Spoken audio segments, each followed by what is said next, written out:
வாழ்க்கையை சற்று தனித்து வாழவும் பழகிக் கொள்ளுங்கள். ஏனெனில் நம்மோடு இருப்பவர் என்று காற்றில் மறைந்து போவார் என்று தெரியாது. அனைவரும் நம் முகத்தின் முன் நடந்து கொள்வது போன்று முதுகின் பின் இருப்பதில்லை. சர்க்கரை போல இனிக்க பேசினாலும் ஒரு நாள் பாகற்காய் போன்று மாறும் ஆற்றல் கொண்டவர். நமக்காக நேரத்தையும் திட்டத்தையும் வருங்காலத்திற்கு நாம் தான் சேமிக்க வேண்டும். நம்மை தவிர வேறு யாராலும் நமக்காக அதை சிறப்புறச் செய்ய இயலாது.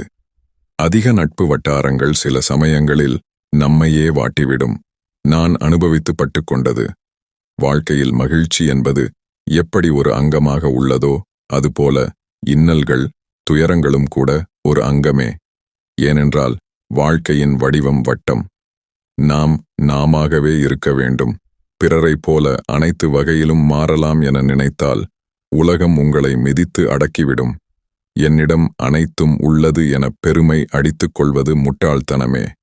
இன்று உங்களுடையதாக இருப்பது நாளை வேறொருவருக்கு சொந்தமாகலாம். வாழ்க்கையை பிறரை சார்ந்து வாழ்ந்தால் நாம் நாமாகவே இருக்க முடியாது. மேலும் பல விஷயங்களை அறிய என்னுடைய இன்ஸ்டாகிராம், யூடியூப் பக்கத்தை ஃபாலோ செய்து கொள்ளுங்கள். நன்றி. இப்படிக்கு பஷீர் அப்பா.